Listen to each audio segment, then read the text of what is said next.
السلام عليكم الاخوات، كنتمنىكم تكونوا في احسن الاحوال وانتم كتشاهدوا هذا الفيديو. لما كنتو نتوما كتشاهدوا هذا الفيديو، مرحبا بكم معايا فيديو جديد وصفه جديده. فيديو ديال اليوم غادي نحضر معكم عصير ديال البرتقال والجزر والليمون الحامض. عصير كيجي رائع جدا، لذيذ منعش، سهل جدا في التحضير، اقتصادي وكيعطي كميه كثيره.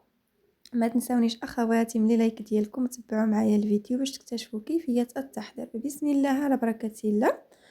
غادي ناخذ اخواتي هنايا الجزر، عندي 4 ديال الحبات ديال الجزر صغار، كان عندكم يعني خيزو كبير كديروا 2 ديال الحبات، ودائما الكميه كتبقى على حسب افراد العائله ديالكم.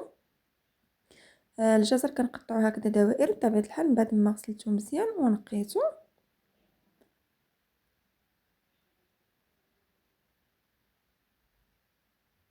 غادي نضيف كميه ديال الماء، ما كنديروا الماء هكذا بالزايد باش كيتسلق، وداك الماء اللي كيتسلق فيه ما كنلوحوش من بعد. غادي نطحن به العصير، غادي نديرو كيتسلق المده ما بين 5 حتى ل 8 ديال الدقائق. يعني منين كتبدا كتغلي الكاسرون كتحسبوا 5 حتى ل 7 8 ديال الدقائق صافي كيكون تسلق. خديت هنايا 2 حبات ديال البرتقال وحبه وحده ديال الليمون الحامض. غادي نقي داك البرتقال،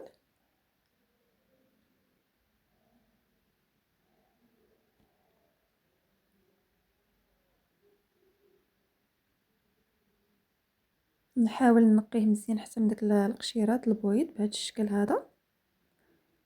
نقيه مزيان باش ديك القشره، ديك القشره البيضاء ما كتلقناش المروريه في العصير، نحاولوا نقيوها مزيان.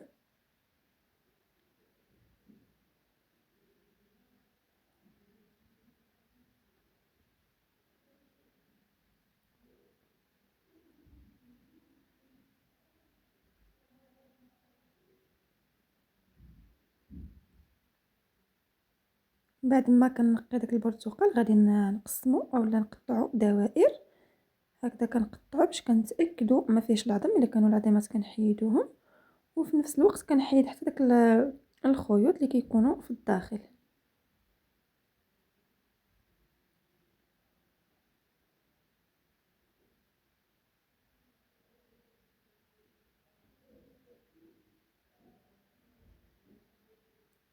بالنسبه للحبه ديال الليمون غادي نحك لها القشره ديالها، نحكها في الحكه ديك الجهه الرقيقه كيف كتلاحظوا اخواتي.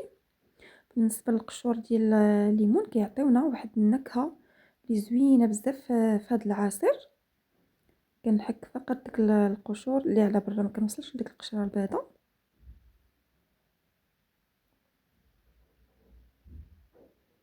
صافي غادي نحيد هاد القشيرات كنخليهم على جنب حتى كنطحن بهم العصير. وغادي نقي ديك الحبه ديال الليمون، كنحيد هذيك القشره.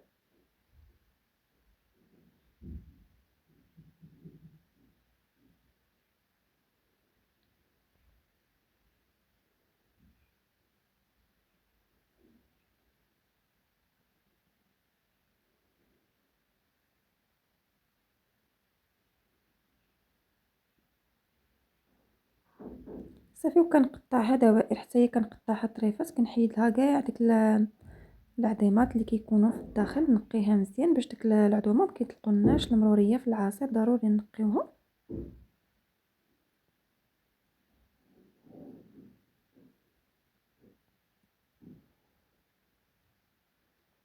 صافي هنايا غادي ناخذ الكاس ديال الخلاط وغادي نوضع فيه ديك الليمون والبرتقال.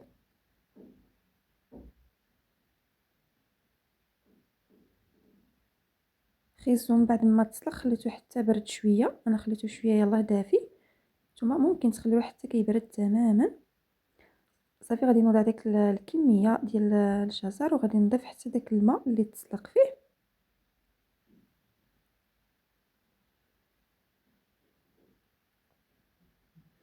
غادي نوضع ديك القشور ديال الليمونه حامضه،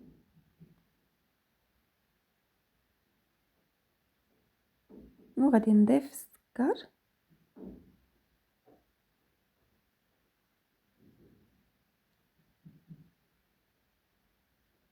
وضعت 4 ديال المعلقات كبار ديال السكر. الحلاوه نتوما ديروا على حسب الذوق ديالكم. هنا زدت شي شويه ديال الماء.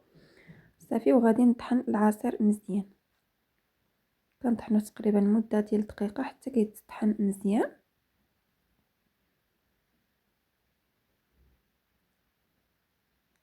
انا من بعد جاتني كميه كثيره، نقصت الكميه، حيت شويه يعني وطحنت هذيك الكميه المتبقيه وطحنتها مزيان. غادي نصفيها ضروري، هذا العصير هذا كنصفيوه باش كنتحصلوا على واحد القوام ديال العصير اللي كيكون زوين.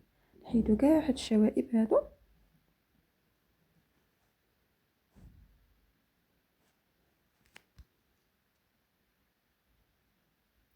صافي. وبالنسبه لداكشي اللي نقصت، يعني الكميه اللي نقصت، لان جاتني كميه كثيره، زدتو شي شويه ديال الماء وغادي نزيد حتى السكر، 2 ديال المعلقات ديال السكر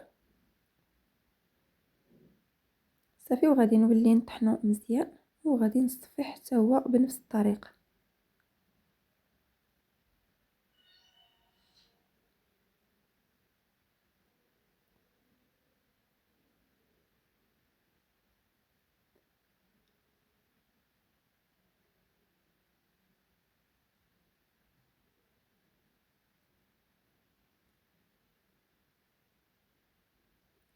صافي من بعد ما صفيتو انا حيدت ديك الرغوه هكذا اللي كتكون من الفوق، حيدتها.